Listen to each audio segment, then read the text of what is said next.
सबको प्रभु यीशु मसीह के नाम में जय मसीह के दोस्तों, आप सभी को स्वागत है मेरा और एक नए वीडियो पर। क्या दोस्तों, परमेश्वर को दान और दशवंश देने से परमेश्वर क्या हमें आशीष देता है? आइए जानते हैं इस वीडियो के जरिए। आइए इस वीडियो को शुरू करते हैं।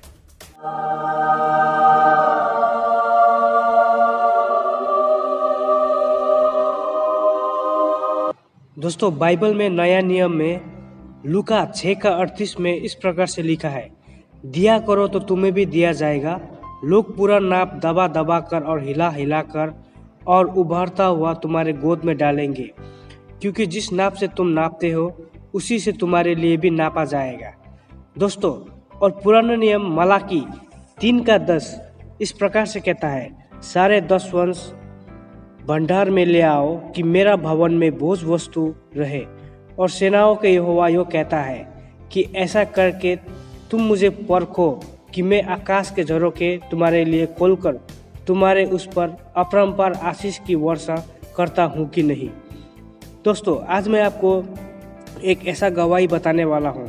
एक व्यक्ति था जो परमेश्वर को देने में बहुत ही ज़्यादा ईमानदार था और परमेश्वर ने उसे बहुतायत से आशीष दिया। उस व्यक्ति का नाम है विलियम कोलगेट। शायद हम में से बहुत लोग आज टूथपेस्ट का इस्तेमाल अपने अपने घर में करते होंगे, जिसे हम कोलगेट के नाम से जाने जाते हैं, लेकिन बहुत ही कम लोगों को मालूम है इसके पीछे का इतिहास।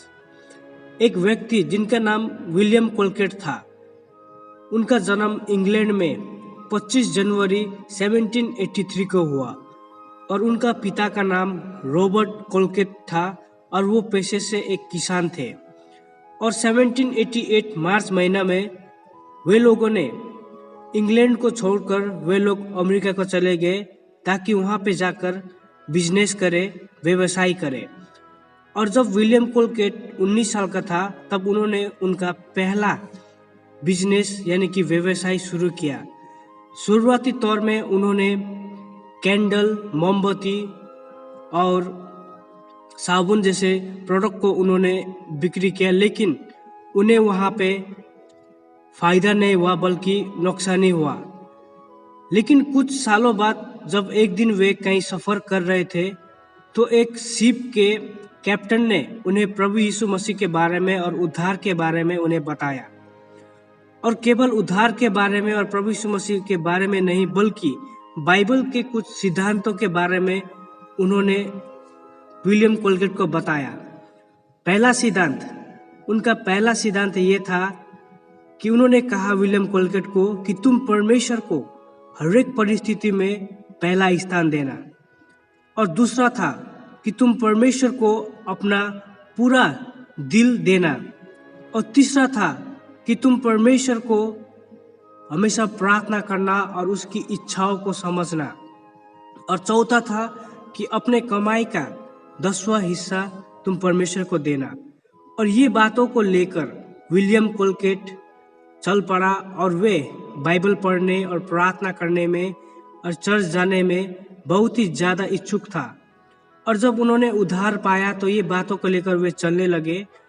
और करीबन 6 साल बाद जब उन्होंने फिर से बिजनेस को स्टार्ट किया तो परमेश्वर ने उन्हें आशीष देना शुरू किया। और उन्होंने अपने कमाई में से 10%, उसके बाद 20%, 30%, ऐसा करते करते उन्होंने परमेश्वर को देना शुरू किया। उन्होंने परमेश्वर से कहा, यदि तुम मुझे और ज़्यादा आशीष करेगा तो मैं तुझे 90% तक दूंगा। और दोस्तों, क्या आप जानते हैं, उन्होंने जब परमेश्वर से ये प्रार्थना किया, परमेश्वर उनकी प्रार्थना सुना और उन्होंने अपने कमाई के, बिजनेस के जो व्यवसाय वो करते थे उनमें से 90% तक विलियम कोलगेट ने दिया। और आज ये कोलगेट जो है सारा विश्व में चलने वाला हर एक व्यक्ति के घर में पहुंच गया है। और केवल कोलगेट ही नहीं बल्कि उन्होंने बहुत सारे विद्यालय और बहुत सारे थियोलॉजी कॉलेज को भी उन्होंने सहयोग किया है। दोस्तों, यदि आप परमेश्वर को देंगे तो मैं ये नहीं बताऊंगा कि परमेश्वर आपको फेमस करेगा, परमेश्वर आपको बहुत देगा, धनी बनाएगा, ये मैं नहीं बोलता, क्योंकि ये अपना अपना एक अनुभव है। लेकिन मैं एक बात आपको बताना चाहता हूँ, यदि सच में अगर आप परमेश्वर को देंगे तो आपको परमेश्वर कभी भी घटी कमी में नहीं रखेगा, बल्कि परमेश्वर आपको हमेशा याद करेगा। दोस्तों, ये छोटा सा संदेश और गवाही के द्वारा परमेश्वर आप सभी को आशीष करे।